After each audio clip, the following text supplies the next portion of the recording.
Bonjour, Joanie. Bonjour, Julie. Joanie, les Jeux olympiques sont terminés, mais est-ce que tu as l'impression que ça continue d'aller très vite pour toi, que tu es encore dans un tourbillon malgré la fin des Jeux?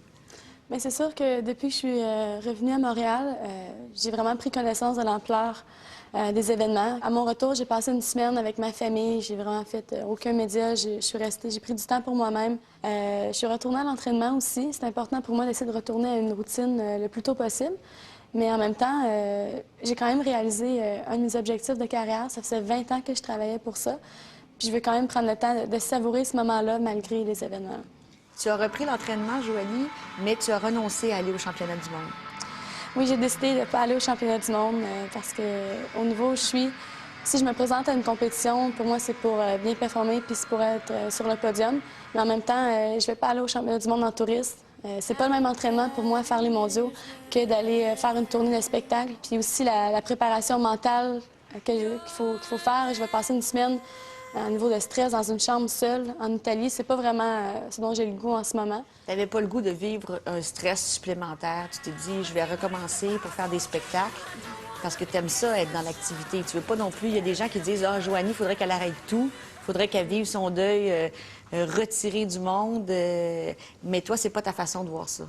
Bon, c'est sûr que ma mère est décédée au moment où j'allais réaliser un objectif de carrière. Puis cet objectif-là, on l'avait en tête tous les deux, ma mère et moi.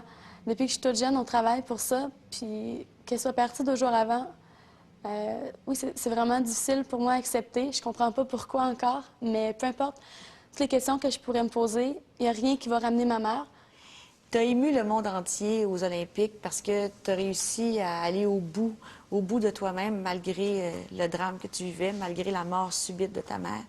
Est-ce qu'il y a quand même une fraction de seconde ou quelques minutes où tu t'es dit, non, là, j'arrête ça, là, j'y vais pas, là? Mais moi, j'ai appris le décès de ma mère. Il était 6 heures le matin à l'heure de Vancouver.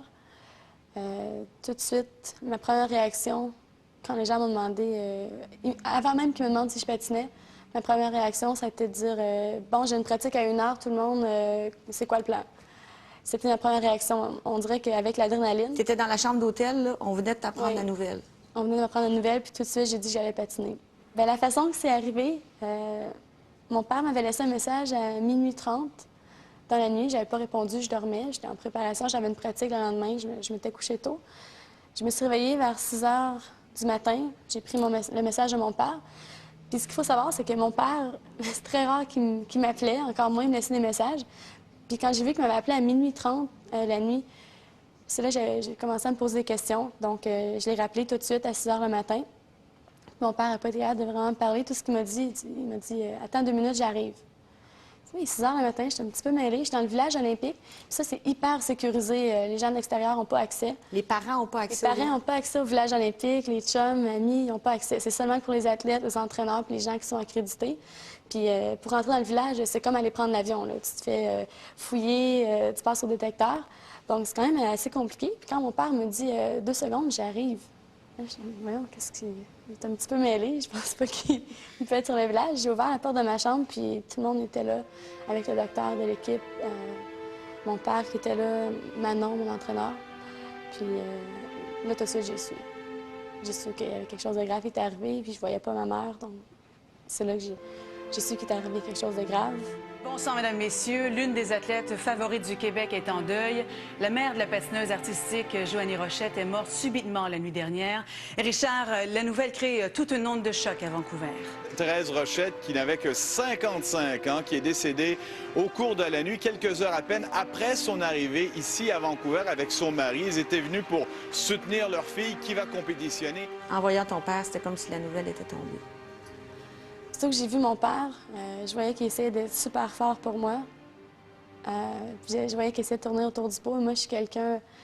Maintenant, on me connaît, je suis quelqu'un de très direct. Je me suis assise, je dis bon, OK, vas-y, qu'est-ce qu'il y a?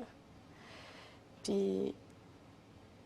Je vais toujours m'en souvenir, la façon qu'il m'a regardé. Il avait l'air vraiment... Il avait l'air perdu, mon père, mais en même temps, il essayait de jouer le rôle de la personne qui va être forte puis qui va être là pour moi. Puis c'est lui qui m'a dit qu'elle était décédée, que c'était fini. Moi, je m'attendais peut-être qu'elle soit en coma, quelque chose à l'hôpital. Rien du tout, c'était fini. Puis non seulement ça, on avait jusqu'à 8 heures si je voulais la voir une dernière fois. parce que sinon, il fallait qu'il l'envoie tout de suite là, pour le coroner. Donc là, mon premier réflexe, ça a été d'aller dans la salle de bain, m'habiller, me maquiller un peu, m'arranger, parce que je sortais du lit avec les cheveux un peu tout croche. Puis je me suis dit, je vais prendre une dernière belle photo avec ma mère. Puis Manon vient me rejoindre dans la salle de bain, elle me dit « Qu'est-ce que tu fais? Ça va, tu te maquilles, tu prends le temps de te maquiller? » Pour moi, c'était vraiment important d'arriver avant 8 heures à l'hôpital et prendre une dernière photo. Puis en plus de ça, quand je suis arrivée à l'hôpital, mon père ne parle pas du tout anglais. Donc c'était moi qu'il fallait qu'il parle au docteur, qui signe tous les papiers, qui prenne les décisions si on veut faire une expertise, si on veut faire les analyses, si on retourne le corps, en tout cas, organiser tous les détails. C'est toi qu'il fallait qu'il prenne les décisions? Bien, moi, je faisais un peu la traductrice, puis c'est moi qui prenais les décisions, c'est moi qu'il fallait qu'il signe parce que c'est moi qui parlais anglais. Il fallait tout décider ça là, dans les 15 minutes que j'ai eues avec ma mère à l'hôpital. Les choses ont été quand même assez vite, mais on dirait que quand quelque chose comme ça arrive, tu as une espèce d'adrénaline qui te tient en vie, puis qui te pousse à faire des choses que j'y repense encore aujourd'hui, puis je me demande comment j'ai pu faire ça. Je suis revenue au village, j'ai déjeuné avec mon père, puis je suis allée pratiquer à 1h de l'après-midi. Je sais pas comment j'ai fait ça.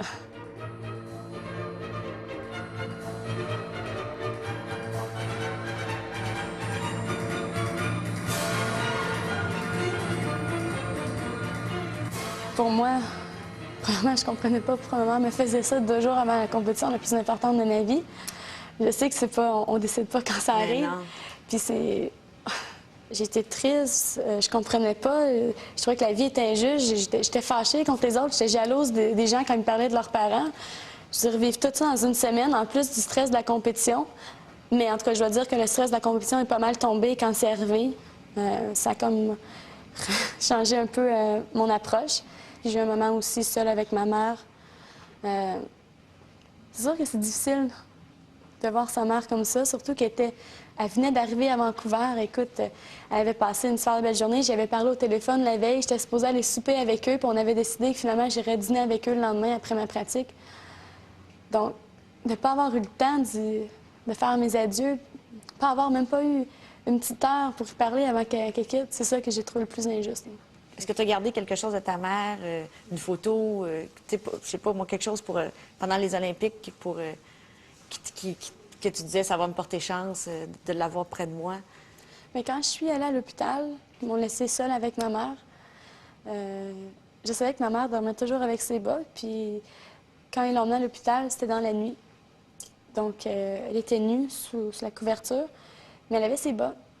Donc, moi, j'ai pris ses bas, puis c'est tout ce qu'elle avait sur elle, pas de bijoux, rien, juste ses bas.